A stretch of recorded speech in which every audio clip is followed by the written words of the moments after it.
سلامونه ملګرو د افغانستان کرکټ ټیم فینز د پاره او د ګلبدین فینز د پاره غټه خوشخبری دا راځي چې ګلبدین هم په آی پی ایل کې شامل شو. اوس ګلبدین په کم مطلب داسې کم ښه پرفارمنس کړی چې د هغې په وجه باندې ګلبدین نو پلیر هم په آی پی ایل کې شامل شو. ګلبدین دې نه مخکې آی پی ایل کې نه دی شامل شوی. د افغانستان کریډیان چا چې په آی پی ایل کې گیم کړی دی هغې کې راشد پټاپ ته چې هر سیزن کې راشد خان د آی پی ایل حصه جوړیږي. عظمت الله عمرزی گیم کړی دی، ګورباز گیم کړی دی، نور احمد گیم کړی دی. ډېر ښه کلاډیان د افغانستان چې کوم دی هغوی په آی پی ایل کې گیم کړی. خو اوس ګلبدین له هم چانس میلاو شوی دی. دلی کیپیټل ګلبدین سره خپل کانټریکټ ساین کړی د آی پی ایل لپاره. په کم پرفارمنس باندې ګلبدین د دې آی پی ایل حصه جوړه شوې ده. نو تاسو له دیار شي د انډیا خلاف چې اوس تیر شوی کم د افغانستان او د انډیا ټي 20 سیریز نو یې کې په 100 میچونو کې ګلبدین ډېر زبردست بیټینګ کړی. په یو میچ کې ګلبدین 57 رنزونه کړي وو، 50 رنزونه کړي وو په 15 بالونو باندې. بل میچ کې د هندوستان خلاف د انډیا خلاف 55 رنزونه ګلبدین کړي وو صرف او صرف په 23 بالونو باندې.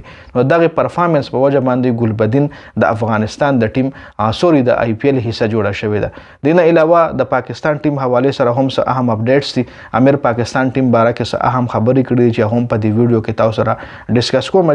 امیر د ورلد کپ حواله سره د پاکستان کرکټ ټیم حواله سره خبرې کړې دي. یو صحافي ته تپوس کړو چې د ورلد کپ پاکستان کم پلینګ 11 یا کم سکواډ جوړیږي نو دې حواله سره د ستاسو خیال دی.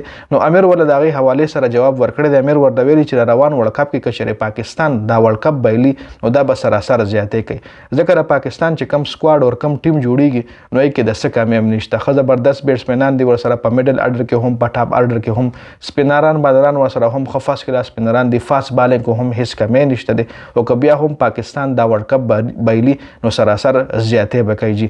بل د ټیم کمبینیشن چې کوم دی د ټیم اتفاق هم جوړ دی، خو بیا د ټیم کمبینیشن جوړېدل غواړي، ځکه کم پلینګ 11 سره به پاکستان ورلد کپ کې کوزیږي. د کم ټیم کې خلاف کم پلینګ 11 جوړول پکار دي. نو په دغه کمبینیشن باندې بل نور کار کول غواړي. نور د پاکستان په سکواډ کې ښه مضبوط ښه کلاډیان شامل دي.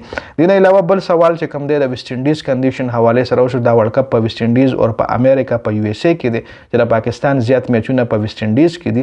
نو دې حواله سره محمد عامر ویلي چې په ویسټ انډیز کې ما سی پی ایل هم کړی دی او نور مې هم په ویسټ انډیز ګراونډز باندې په ویسټ انډیز کنډیشن باندې ما گیم کړی دی. په دغه کنډیشن باندې زما ښه ایکسپیرینس دی او زه به کوشش کوم چې پاکستان ته ښه 100% ایفرټس ښه 100% خپل پرفارمنس د پاکستان دپاره شو کوم.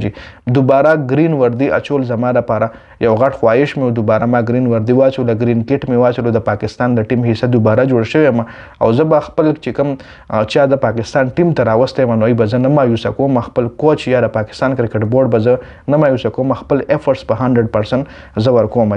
نو دا د محمد عامر د ګلبدین حوالې سره اهم خبرونه په دې ویډیو کې مې تاسو سره شریک کول. ډېره زیاته مننه والسلام.